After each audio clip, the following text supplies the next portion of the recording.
Namaskar, a very warm welcome to my channel. This is Helping Hand and my name is Preeti. I am a lawyer by profession practicing in Delhi High Court and Supreme Court of India. Today we talk on the Scheduled Caste and Scheduled Tribes Prevention of Atrocities Act 1989. We can call it by name of STSC Act, we can call it by name of Atrocities Act, we can call it by name of POV Act. Now, we have to see what is the objective of this act. We have to see what is the intention of the legislature behind enacting the said act. The purpose of this act is to provide protection to marginalized communities against discrimination and atrocities. The objective of this act is to deliver justice to ST/SC communities through affirmative actions in order to enable them to live in society with dignity, self-respect and without fear and suppression from dominant caste. Hindi में हम इसे अनुसूचित जातियों और अनुसूचित जनजातियों अत्याचार निवारण अधिनियम भी कहते हैं। इसका मुख्य उद्देश्य है न्याय प्रदान करवाना ST/SC कम्युनिटीज को, ताकि वो बिना किसी भय के, बिना किसी दमन के आत्मसम्मान के साथ इस समाज में रह सके। It was considered that not only the term atrocity must be defined, but also some strong measure introduced to provide higher punishment for committing such crime. It was also proposed that state and union territory take specific preventive and punitive measure to protect SCs and STs from being victimized, and if atrocities committed on them, then provide adequate reliefs and assistance in rehabilitate them. Now we have to see the features of this act. First feature is there is a new offenses, यानी कि इसमें नए offences हैं जो कि IPC और protection of civil rights में नहीं थे। दूसरा, इसका मुख्य विशेषता ये है कि इस एक्ट के अंदर जितने भी ऑफेंसेस किए जाएंगे वो एससी और एसटी लोगों के ऊपर किए जाएगा बाय द नॉन एससीज एंड नॉन एसटी, यानी कि इसमें जो एक्यूज्ड होंगे वो हमेशा नॉन एससी और नॉन एसटी लोग होंगे। तीसरी इसकी मुख्य विशेषता ये है कि इसमें एंटीसिपेटरी बेल नहीं है, जैसा कि सीआरपीसी में 438 सेक्शन है जिसमें कि एंटीसिपेटरी बेल दी जाती है, लेकिन यहाँ पर एंटीसिपेटरी बेल एक्यूज लोगों को नहीं मिलेगी। हाँ, लेकिन अगर मैजिस्ट्रेट को लगता है कि प्रामा फसाई केस नहीं है तो वो एक्यूज को बेल दे सकता है, but in this act anticipatory bail has not been given to the accused. Now third feature is इसमें पीरियोडिकली नेशनल लेवल पर, स्टेट लेवल पर एंड डिस्ट्रिक्ट लेवल पर मॉनिटरिंग की जाएगी। भी बहुत बढ़िया फीचर है कि इसमें आपके एरिया का या कोई भी एक एरिया हो उसमें आइडेंटिफाई किया जाएगा कि क्या वो एरिया एट्रोसिटी प्रॉन एरिया है, यानी identification of atrocity prone area. इसमें स्पेशल कोर्ट्स और स्पेशल पब्लिक प्रोसिक्यूटर को नियुक्त किया जाता है। इसमें नई कोर्ट भी बनाई गई है ताकि केसेस का निपटारा जल्द से जल्द हो। इसकी अगली विशेषता की, इसके अगले फीचर की, इसका ये फीचर है punishment for neglect of duties for public servant. कोई भी पब्लिक सर्वेंट यदि अपनी ड्यूटी में लापरवाही करता है तो उसके लिए भी सजा का प्रावधान है। पब्लिक सर्वेंट की ड्यूटीज फॉर एग्जांपल आप उदाहरण के तौर पे देख सकते हैं, जैसे कि इन्फॉर्मेंट की कंप्लेंट लिखना, कंप्लेंट पढ़ के उसको सुनाना, इन्वेस्टिगेशन करना, चार्जशीट समय पर फाइल करना है और एक्सेट्रा। जो ST/SC रूल्स के अकॉर्डिंग उसको ड्यूटीज दी गई हैं, यदि वो फेल होता है उन ड्यूटी को करने में या लापरवाही करता है उन ड्यूटीज को करने में तो उसके लिए भी सजा का प्रावधान है इस एक्ट में। सेक्शन 18A बोलता है डिनायल ऑफ एंटीसिपेटरी बेल, यानी कि अग्रिम जमानत इस सेक्शन में नहीं मिल सकती। अग्रिम जमानत 438 सेक्शन CRPC का है। जब कभी किसी व्यक्ति को लगता है कि उसको एप्रीहेंशन है या उसको आशंका है कि वो है अरेस्ट हो सकता है तो वो हाई कोर्ट या कोर्ट ऑफ सेशन में अग्रिम जमानत की अर्जी दे सकता है। लेकिन इस एक्ट के अंदर यदि किसी व्यक्ति को आशंका है कि वो अरेस्ट हो सकता है तो अग्रिम जमानत नहीं ले सकता, क्योंकि अग्रिम जमानत का कोई प्रावधान इस सेक्शन पे नहीं है, इस एक्ट में नहीं लागू होता। अब हम देखते हैं ऐसे कौन कौन से अधिकार है जो विक्टिम, इन्फॉर्मेंट और डिपेंडेंट ले सकते हैं। सेक्शन 15A 2015 अमेंडमेंट के साथ जोड़ा गया है, जो कि अधिकारों की बात करता है विक्टिम की, इन्फॉर्मेंट की और उनकी डिपेंडेंट्स की। पहला अधिकार इसमें यह है कि स्टेट गवर्नमेंट की ड्यूटी है कि वो सुरक्षा मुहैया करवाए इन्फॉर्मेंट को, डिपेंडेंट को, विक्टिम को, in respect of any coercion, intimidation और इंड्यूसमेंट्स। यह ड्यूटी है सुरक्षा प्राप्त करने की विक्टिम की। दूसरा, इसमें treatment with dignity. Treatment with dignity का अधिकार है विक्टिम का। विक्टिम को यह अधिकार है कि उसके साथ व्यवहार किया जाए, सम्मान के साथ उसके साथ व्यवहार किया जाए। तीसरा अधिकार है कोर्ट प्रोसीडिंग्स में पार्टिसिपेट करने का, कोर्ट प्रोसीडिंग्स की जानकारी प्राप्त करने का कि किस समय पर क्या है, कोर्ट का समय क्या है, ये सब जानकारी कोर्ट के बारे में जानने का विक्टिम का पूर्ण अधिकार है। कोर्ट प्रोसेस करने का भी पूर्ण अधिकार है। यदि विक्टिम को किसी को अरेस्ट करवाना है तो उसको पूर्ण अधिकार है कि वो कोर्ट प्रोसेस करे। पांचवा, इसमें नेक्स्ट अधिकार है जो TADA अलाउंस मिलने का अधिकार है। जब तक विक्टिम का केस चलेगा, यह राइट है विक्टिम का कि वो TADA अवेल करे। सोशल इकोनॉमिकल रिहेबिलिटेशन का भी पूर्ण अधिकार है विक्टिम का। एंटाइटल्ड फॉर हर्ट, यानी कि यदि विक्टिम पर कोई केस चल रहा है तो उसको पूर्ण अवसर मिलना चाहिए, पर्याप्त अवसर मिलना चाहिए अपना पक्ष रखने का। ये कोर्ट की ड्यूटी है, स्पेशल कोर्ट और एक्सक्लूसिव स्पेशल कोर्ट की ये ड्यूटी है कि वो समय समय पर यह रिव्यू करे कि क्या इस एक्ट के अंदर जो जो अधिकार विक्टिम को दिए जा रहे हैं, क्या वो विक्टिम इसको पूरी तरह से अवेल कर पा रहा है। यह देखना भी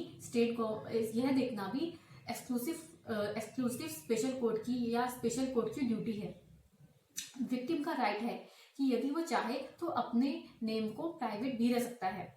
यदि विक्टिम को ऐसा लगता है कि यदि विक्टिम अपना नाम नहीं बताना चाहता या नहीं लाना चाहता सामने सबके, तो वो अपने नाम को प्राइवेट भी रख सकता है। अपने नाम को अगर वो चाहता है कि वो डिस्क्लोज ना करे तो वो अपने नाम को प्राइवेट भी रख सकता है। इस एक्ट के अंदर अगर विक्टिम चाहता है तो अपनी कंप्लेंट भी रजिस्टर करवा सकता है, FIR भी रजिस्टर करवा सकता है। इस एक्ट के अंदर जो भी कोर्ट प्रोसीडिंग्स होंगी वो वीडियोग्राफ की जाएंगी।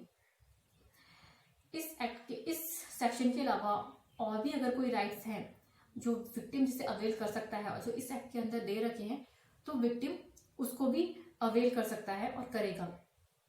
विक्टिम, इन्फॉर्मेंट और डिपेंडेंट्स को यह पूर्ण अधिकार है कि वो अपनी सहायता के लिए अपनी सहायता के लिए किसी भी NGO, सोशल वर्कर और एडवोकेट से सहायता मांग सकता है, ये सहायता प्राप्त कर सकता है। देखते हैं ऐसे कौन कौन से कृत्य हैं जिन्हें इस एक्ट के अंदर एट्रोसिटी कहा गया है। ये एट्रोसिटी हमेशा किसी नॉन ST लोगों के द्वारा होंगी और हमेशा ST/SC कम्युनिटी के लोगों के ऊपर होंगी। इस एक्ट में और इस सेक्शन में वो कृत्य बताए गए हैं जो जिन्हें हम एट्रोसिटी कहते हैं और उनके लिए सजा का भी प्रावधान है, पनिशमेंट भी दी जाती है। पहला ऐसा कृत्य है जिसे एट्रोसिटी कहा गया है, वो है यदि कोई नॉन SC कम्युनिटी के मेंबर किसी ST/SC कम्युनिटी के लोगों को अखाद्य पदार्थ या घृणाजनक पदार्थ खाने के लिए विवश करते हैं। ST/SC के लोगों के घर के आसपास या उनके घर में आंगन में मल मूत्र कचरा डालते हैं। ST/SC के लोगों को मानसिक तनाव देते हैं, उन्हें जूते की माला पहनाते हैं, उनको नग्न और अर्धनग्न करके घुमाते हैं, उनके मुंह पर कालिक पोतते हैं। ST/SC की कम्युनिटी के लोगों को दी गई जमीन को हड़पते हैं, उनकी जमीन को जबरदस्ती कब्जा करते हैं। अगर कोई ST/SC व्यक्ति मतदान के लिए अपना नामांकन फॉर्म देना चाहता है तो उस पर दबाव डालते हैं कि वो अपना नामांकन फॉर्म ना दे या विड्रॉ कर ले, अपने नामांकन फॉर्म को वापस ले ले। उन्हें वोट देने के लिए भी, किसी व्यक्ति विशेष को वोट देने के लिए भी विवश करते हैं और वोट ना देने के लिए भी मजबूर करते हैं। उनका मुंडन कराते हैं या उनको मूंछ ना रखने के लिए भी विवश करते हैं।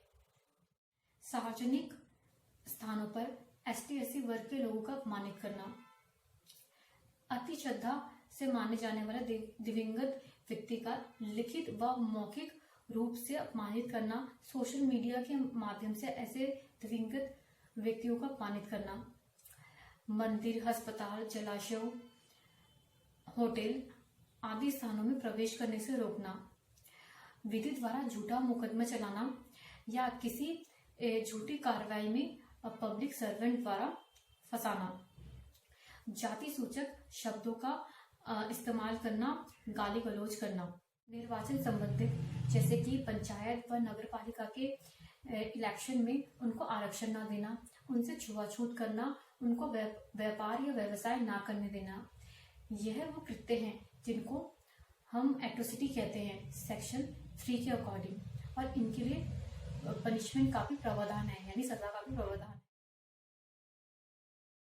यदि कोई नॉन एसटी वर्ग का आदमी किसी ST/SC वर्ग के लोगों के ऊपर एट्रोसिटी करता है तो उसके ऊपर बिना किसी प्रारंभिक जांच के कंप्लेंट दर्ज हो जाएगा, FIR दर्ज हो जाएगा, और वह आदमी एंटीसिपेटरी बेल अवेल नहीं कर सकता है क्योंकि ST/SC एक्ट में 438 सेक्शन CRPC नहीं लगता है।